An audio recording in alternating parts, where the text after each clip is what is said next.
Hello guys, welcome back U D vlogs. അപ്പം നമ്മൾ ഇന്ന് കാലത്ത് തന്നെ പോകാൻ പോണത് എവിടേക്കാണെന്നറിയോ? നമ്മൾ പോകുന്നത് ആൻഡാമാൻ നിക്കോബാറിലേക്കാണ് കേട്ടോ. അപ്പോൾ ജോലി സംബന്ധമായിട്ട് ഞാൻ പല സ്ഥലങ്ങളിലേക്ക് പോകാറുണ്ട്. അപ്പോൾ നമ്മൾ ആൻഡാമാൻ നിക്കോബാറിലേക്ക് ഞാൻ ആദ്യമായിട്ടാണ് പോകുന്നത് കേട്ടോ. അപ്പോൾ ഞാൻ ഇന്ത്യയിൽ പല സ്ഥലങ്ങളും ഞാൻ കണ്ടിട്ടുണ്ട്, പല സ്റ്റേറ്റിലേക്ക് ഞാൻ പോയിട്ടുണ്ട്. പക്ഷേ ആൻഡാമാനിലേക്ക് ഞാൻ ഫസ്റ്റ് ടൈമാണ് പോകുന്നത് കേട്ടോ. എൻ്റെ വൈഫ് എപ്പോഴും പറയാറുണ്ട് ആൻഡാമാനിലേക്ക് പോകണമെന്ന്, പക്ഷേ എനിക്ക് കൊണ്ടുപോകാൻ പറ്റിയിട്ടില്ല. അപ്പോൾ കുഴപ്പമില്ല, നമുക്ക് സമയം പോലെ നമുക്ക് കൊണ്ടുപോകാമെന്ന് ഞാൻ എപ്പോഴും പറയാറുണ്ട് കേട്ടോ. അപ്പോൾ ആ സമയത്തിന് വേണ്ടി ഞാൻ വെയിറ്റ് ചെയ്യാണ്. അപ്പം നമ്മൾ ഫസ്റ്റ് ടൈം ആയതുകൊണ്ട് എനിക്ക് നല്ല എക്സൈറ്റ്മെൻ്റ് ആണ് കേട്ടോ. അവിടുത്തെ ഒരു ദ്വീപും ഐസ്ലാൻഡ് കാണാനൊക്കെ ഭയങ്കര ഒരു ആകാംക്ഷയാണ്. അത് നിങ്ങൾ കണ്ട് തന്നെ അറിയണം.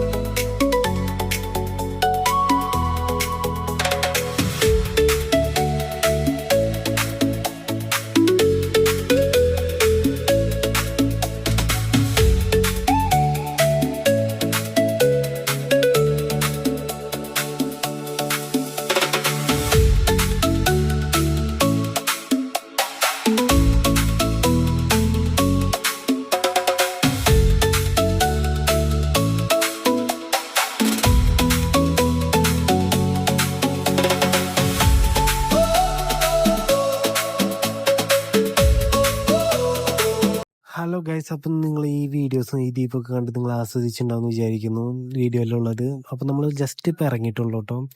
ഇറങ്ങിയ ശേഷം നമുക്ക് ലഗേജും സാധനങ്ങളൊക്കെ എടുക്കാണ്ട്. അപ്പം നമ്മൾ ഉള്ളിൽ കണ്ട കാഴ്ചകളൊക്കെ അടിപൊളിയാണ് കേട്ടോ. ഇൻ്റർനാഷണൽ എയർപോർട്ടാണ് ഇവിടുത്തെ. അപ്പം നമ്മൾ ഉള്ളിൽ കണ്ട കാഴ്ചകളൊക്കെ നല്ല ഇഷ്ടപ്പെട്ടു.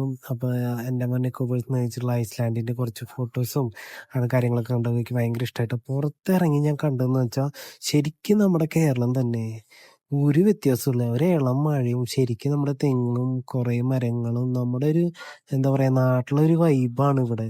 അതൊക്കെ കണ്ട് ഭയങ്കര ഇഷ്ടപ്പെട്ടു കേട്ടോ. അടിപൊളി സ്ഥലമാണ്, നിങ്ങളൊന്ന് എക്സ്പ്ലോർ ചെയ്യേണ്ട പറ്റിയ ഒരു അടിപൊളി സ്ഥലമാണ്. അപ്പോൾ നമുക്ക് കൊണ്ടുപോകുന്ന സാധനങ്ങൾ നമ്മൾ ലഗേജൊക്കെ കയറ്റിയതിന് ശേഷം വണ്ടിയിൽ കയറിയിരുന്നു കേട്ടോ. അപ്പോൾ പുറത്തിറങ്ങി ഇങ്ങനെ കുറച്ച് കാര്യങ്ങളൊക്കെ ഞാൻ ശ്രദ്ധിച്ചപ്പോൾ നമ്മുടെ നാട് തന്നെ എനിക്ക് ശരിക്കും മിസ് ചെയ്യുന്നത്. നിങ്ങൾക്ക് സമയം കിട്ടും, നിങ്ങൾക്ക് നല്ല എന്താ പറയുക വെക്കേഷൻ ടൈം കിട്ടും, നിങ്ങൾ എന്താ പറയുക പക്കയായിട്ട് ഒന്ന് എക്സ്പീരിയൻസ് ചെയ്യണം. ബാക്കിയെല്ലാം ഞാൻ പുറകെ വരുന്ന